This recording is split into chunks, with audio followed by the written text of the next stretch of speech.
जय गुरुदेव, जय महाकाली। आप सभी साधकों का जय महाकाली साबर मंत्र विज्ञान के आपके अपने इस चैनल पर स्वागत है। आज एक विशिष्ट साधना आपके सामने देंगे माँ पीताम्बरा बगलामुखी से संबंधित। कई लोग हैं जो अपने काम से काम रखते हैं धार्मिक प्रवृत्ति के, लेकिन कई दुष्ट प्रवृत्ति के लोग उन्हें परेशान करते हैं, चाहे वो टोने टोटके से हो, चाहे किसी प्रकार की अन्य क्रियाओं से हो।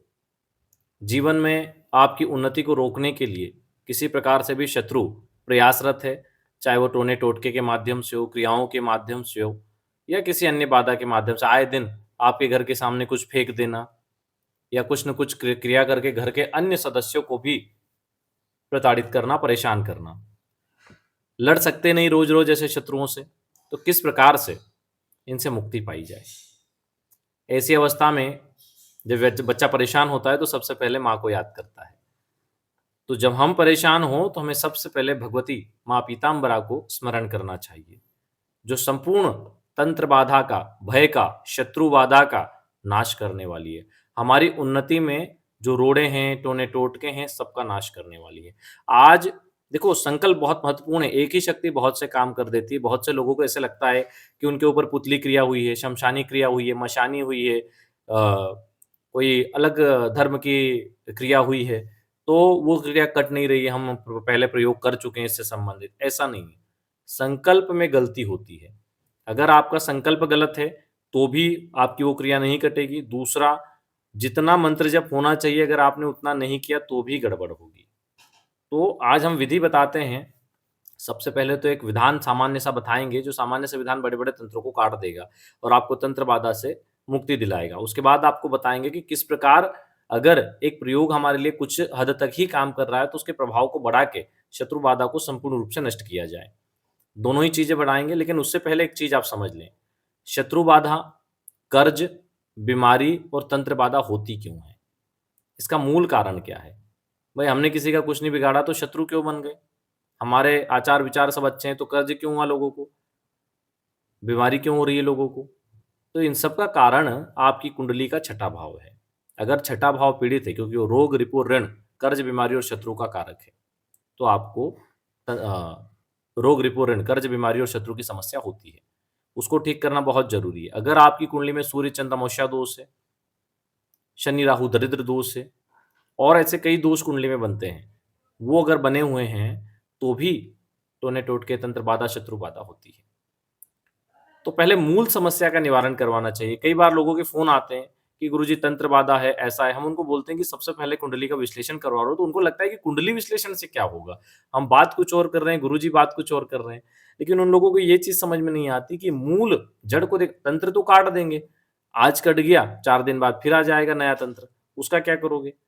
तो जब तक आप मूल समस्या को नहीं हटाओगे, भाई एक नल से पानी गिर रहा है, तो आपने सोचा पानी गिर रहा है मैं बाल्टी लगा दूं। आपने एक बाल्टी लगाई, तब तक पानी नहीं गिरा, और बाल्टी निकाल के जैसे ही आपने बाल्टी वहां से हटाई फिर पानी गिरने लग जाएगा। जब तक आप नल बंद नहीं करोगे तब तक पानी तो गिरता ही रहेगा, या जब तक पानी है तब तक तो गिरता ही रहेगा। तो कहने का तात्पर्य है, मूल समस्या जन्म कुंडली में होती है, उसको पहले ठीक करो, फिर तंत्र बाधा को ठीक करो, तो परमानेंट रिलीफ आ जाएगा। उम्मीद है आप लोगों को समझ में आया होगा कि क्या कहना चाह रहे हैं। सबसे पहले कुंडली का छठा भाव और जो दोष है जिनकी वजह से ये समस्याएं बन रही है, जहां से इनकी मैन्युफैक्चरिंग हो रही है, उसी कंपनी को बंद किया जाए, वहां पर ये मैन्युफैक्चरिंग रोक दी जाए, तो ये चीज होगी ही नहीं आगे, और जो है उसको फिर हटा दिया जाएगा। तो इसलिए कुंडली विश्लेषण जरूरी है। तो हर व्यक्ति को अपने जीवन में सही मार्गदर्शन के लिए कुंडली का विश्लेषण होना बहुत जरूरी है, ताकि वो सही राह पर काम कर सके और तरक्की कर सके। चलिए विषय वस्तु पर आते हैं। यह दिव्य प्रयोग किसी भी गुरुवार से आप कर सकते हैं। दक्षिण मुखी होकर करना, और रुद्राक्ष की माला का इसमें आप प्रयोग करें। आप चाहें तो हल्दी माला का भी कर सकते हैं। पीले वस्त्र आसन हो, रात्रि को 10 बजे, शाम को 6 बजे या सुबह 4 बजे से इस प्रयोग को आप कर सकते हैं। पवित्रीकरण आचमन, स्नान के पश्चात पवित्रीकरण आचमन कर अपने आसन पर बैठकर पवित्रीकरण आचमन कर लें। सामने माँ पीताम्बरा बगलामुखी का प्राण प्रतिष्ठित यंत्र स्थापित करें। एक कटोरी लें, उसमें चावल हल्दी से पीले करके भर दें और उसके ऊपर यंत्र को स्थापित करें। साथ में अगर पीले फूल हो तो अच्छी बात है। माला का भी पूजन कर दें। पूजन इनका हल्दी से ही होगा, और चावल जो चढ़ेंगे वो भी हल्दी में मिले हुए ही चढ़ेंगे। गीली हल्दी करके उनको गीले कर लें, थोड़ा सुखा लें, फिर चढ़ाएं। पहले से ही तैयार करके रखें। ठीक है, तो इस प्रकार सामग्री पहले रख लें, उसके बाद में अपना पवित्रीकरण आचमन हो जाएगा। उसके बाद में घी का दीपक या तिल के तेल का दीपक एक प्रज्वलित कर दें यंत्र के ठीक सामने, और उसके बाद में हाथ में जल लेके संकल्प लें, यह भगवती माँ पीताम्बरा बगलामुखी, हमारे ऊपर जो भी समस्या है, ठीक है, संकल्प में क्या बोलना है, अपना नाम गोत्र बोलना है, या आप किसी परिवार के सदस्य के लिए कर रहे हैं तो पहले अपना नाम गोत्र बोलना है, फिर बोलना है कि मैं अमुक व्यक्ति की समस्याओं के निवारण के लिए, ग्रह बाधा, तंत्र बाधा नाश के लिए, नजर बाधा, बंधन दोष नाश के लिए, सब प्रकार की अभिचारिक क्रिया, मारण मोहन वशीकरण स्तंभन उच्चाटन नाश के लिए आपकी दिव्य साधना करने जा रहा हूं। आपकी कृपा से शमशानी, मशानी, शीफली, किसी भी प्रकार की क्रिया हो, उतली क्रिया, अग्नि से, जल से, पृथ्वी से, आकाश से, वायु से, किसी भी माध्यम से कोई भी क्रिया हो जिसकी वजह से शारीरिक व्याधि, मानसिक समस्या और आर्थिक समस्या है, वो संपूर्ण समस्याओं का आप नाश करें। और हे भगवती, हमें पूर्ण रूप से स्वस्थ, निरोगी, दीर्घजीवी, संपन्न होने का आशीर्वाद दें, सदैव धर्म पथ पर रहें, भगवती सदमार्ग पर रहें और सदैव विजयी हों, ऐसा आशीर्वाद दें। ऐसा संकल्प लेके जल छोड़ना है। ठीक है, संकल्प दोनों क्रियाओं में ऐसा ही आएगा, चाहे बड़ी वाली क्रिया करो, अधिक मंत्र वाली या छोटी वाली, अगर तंत्र बाधा या शत्रु बाधा से पीड़ित है। उसके बाद में पुनः यंत्र को स्नान करवाएं, हल्दी चावल से पूजन करें, माला का स्नान नहीं करवाना, माला का पूजन करना है। और गेहूं के आटे के बने हुए 3 दीपक भगवती के सामने घी डालना उनमें और प्रज्वलित करना है। लाइन से ऐसे तीनों लगा दे यंत्र के सामने, सामने यंत्र होगा। जो एक पहले घी का सामने चल रहा है वो तो चल ही रहा है, 3 आटे के लगाना है, दक्षिण मुखी होकर बैठना है आपको। उसके बाद में एक माला गणेश मंत्र और एक माला गुरु मंत्र जप करना है, और उसके बाद में तंत्र बाधा का जो मंत्र आपको स्क्रीन पे दे रहे हैं उसका जप करना है। 7 माला, 7 माला इस मंत्र का जप करें आप। ये पूर्ण रूप से तंत्र बाधा का नाश कर देगा, कैसी भी बाधा हो, चाहे वो ब्रह्म राक्षस हो, ब्रह्म पिशाच हो, या किसी भी प्रकार की भूत प्रेत बाधा हो, टोना टोटका हो, या किसी भी प्रकार से उन्होंने क्रिया की हो, यहाँ तक कि खिलाया पिलाया तंत्र भी ये नष्ट कर देगी। लेकिन उसके लिए हम आगे बताएंगे क्या करना पड़ेगा।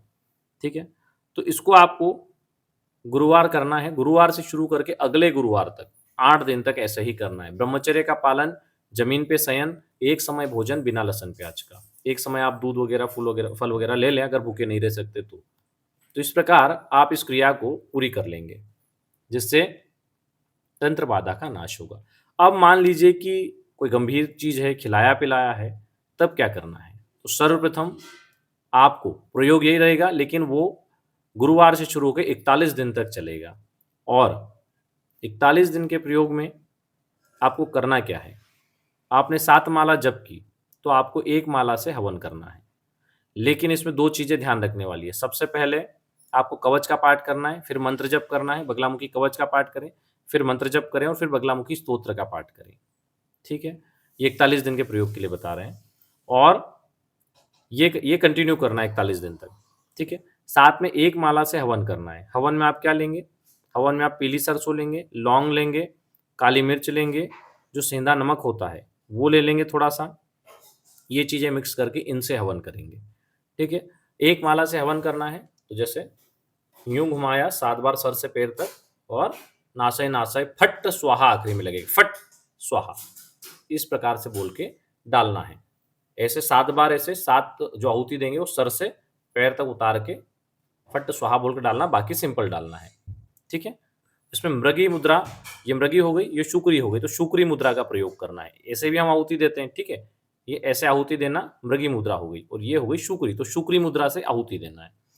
ठीक है, तो इस प्रकार आपको पूरे 41 दिन करना है। लेकिन एक देखने वाली बात क्या है, आप इसको उसी गुरुवार से शुरू करें जिस गुरुवार अग्निवास हो, क्योंकि ये कंटिन्यू 1 हफ्ते तक आपका 1 माला का हवन चलेगा, तो ये अग्निवास के बिना नहीं चालू कर सकते, नहीं तो नुकसान हो जाएगा। अग्नि मान लो कि आपकी आकाश में और आपने शुरू किया तो उतना प्रभाव मिल नहीं पाएगा, हो सकता है थोड़ा बहुत शारीरिक नुकसान हो जाए। इसलिए अग्निवास पहले देख लें। अग्निवास कैसे देखना वो हमने चैनल पर पूरे 1 साल पहले जो वीडियो बनाए थे उनमें दे दिया है। इसके अलावा अगर आपको अग्निवास देखना नहीं आता तो आप एक गूगल प्ले स्टोर से एक पंचांग डाउनलोड कर लें, DRIK, ड्रिक पंचांग। उस पंचांग को डाउनलोड कर लें, उसमें किसी भी तारीख पे, जैसे गुरुवार है तो गुरुवार की तारीख पे डबल क्लिक करो और नीचे जाओ तो नीचे लिखा हुआ रहता है अग्निवास। तो उसपे लिखा रहता है कि अग्निवास पृथ्वी पर है, आकाश पर है या पाताल पे है। तो जिस गुरुवार को भी उसपे पृथ्वी पर हो अग्निवास, उस गुरुवार से उसको आप शुरू कर दें। ये एक ऐसा सॉल्यूशन है कि जो आपको पूर्ण रूप से तंत्र बाधा से मुक्त करके जीवन को आनंदमय बना देगा।